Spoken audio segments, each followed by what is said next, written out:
ראש התפילה הרב אריאל על הדברים הנפלאים של הרב בן. יש עוד מישהו שרצה לברך אותנו? בואו נראה אותו בבקשה. גדול, הגדילה היא, בארץ ישראל הכל צריך לצמוח, הפירות צומחים, העצים גדלים, יישובים צריכים לגדול, זה חלק מהשאיפה, לא להצטמצם ולא לפחד מהגדילה ומהצמיחה. במשפחה שלכם, משפחות ברוכות ילדים, נכון? אפשר לוותר על מישהו, היום כשרואים שהוא הגיע, לכן כל אחד יש לו ערך, ולכן צריך לגדול, לצמוח ולפרוח. אני מברך אתכם שתלכו גם הלאה, שאתם מסיימים עם שמינית, תגדילו תורה, תעדירו בעשיות שלכם, שתלכו לצבא, להתיישבות, לתעשייה, כל דבר שתעשו, תעשו מתוך כוח של תורה ותקדשו שם. אחרי כל הברכות והדברים המאוד חשובים שנאמרו כאן, אנחנו רוצים לפתוח ולהציג את המחזור על התורה, מחזור ד' ישיבת תיכונית אלון מורה, בבקשה!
הזמן יבוא הגל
לכולם, תודה רבה.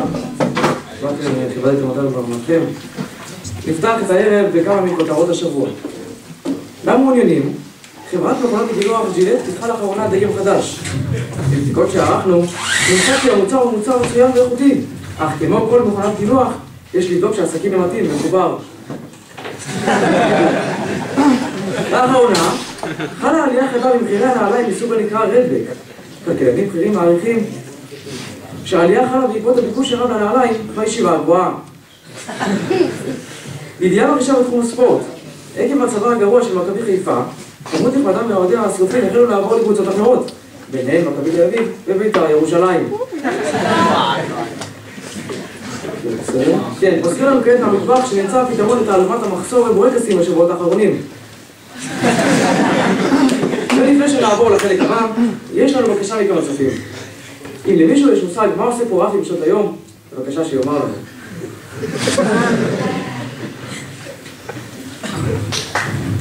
וכעת הנושא השני.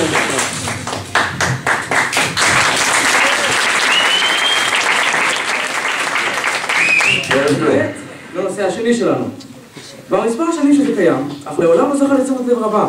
אולם בשנה האחרונה התעצמה התופעה והגיעה לשיאים חדשים. וכיום היא מכילה בתוכה תופעות לוואי נוספות. כן, אתם מנחשים נכון. התופעה נקראת השלכת הבקיקים. עד היום זה היה בתוך תחום מגרש הישיבה. בכל מוצ"ש, כאשר תלמידי הישיבה הגבוהה ומכונים בין אישים היו מגיעים לשחק במגרש, הם היו זוכים לקבל מטר של בלוני מים המכונים בקיקים. בשביל לחקור את העניין, אנו פונים לכתבנו הביטחוני גבי ברשישו. ערב טוב לך גבי. ערב טוב. גבי, האם אתה יכול לספר לנו תופעה מתרחשת בישיבת הורים ולא מורה? ובכן הכל התחיל בכמה ביינישים שהחליטו שללמוד במוצאי שבת זה משעמם, ולכן החליטו לרדת למגרש התיכוני בשביל להפר את השקט והשלווה הסוררים בישיבה. תלמידי הישיבה כמובן לא הגיבו בשתיקה, ועל מנת למחות על הפרובוקציה פתחו במסע נקמה על ידי בקיקים. אך כאן זה לא נגמר. מסורת זריקת הבקיקים עוברת ממחזור למחזור ומדור לדור, והיא לא מצטמצמת, להפך, היא רק גדלה וגדלה. לאחרונה החל הצוות הבכיר בישיבה במצוא דרך הזורקים, ואף נתפסה חוליה ונענשה בצורה קשה. כן, אבל פה כאן חשב לי שהתופעה לא נגמרת בזריקת בקיקים בלבד. האם אתה מסכים? אתה צודק בהחלט. לאחרונה חלה התרחבות בתופעת הבקיקים, התווספו לה עוד פעולות כגון שרפת חדרים משוויית כיסאות ושולחנות. בנוסף, מדי שבוע ניתן לראות את רכבו של אחד מאנשי הצוות שגלגל חילופים מחובר אליו. תודה רבה לך, גם בשביל לחקור לעומק את התופעה, אנו מזמינים למקום כמה מאנשי המפתח ולדון איתם בנושא.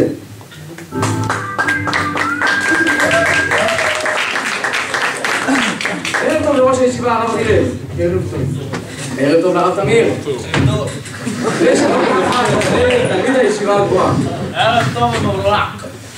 נתנאל, אולי אתה מסוגל להסביר לנו ולצופים מה לתלמידי הישיבה הגבוהה ששואפים לגדול בתורה במשחקי כדורגל במגרש הישיבה התיכונית? מה זאת אומרת? הרב זצ"ל אומר שהתאמותם שצעירי ישראל עושים מחיה את הרוח הנשמתית, הגופנית, שכל האומה נמצאה בדרך.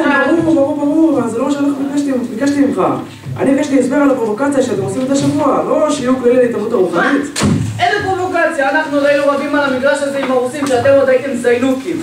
פיצצו לנו את הצורה, אז שיחקנו מאוחר בלילה. מה אתה משחק לו? תגידו אנחנו לא מפצים לך את הצורה. תגיד לו נמאס לכם לבוא, לחטוף, לאיים ולברוח? תחזור לחור שלך לפני שאני... לפני שמה? לפני שמה? יש לי...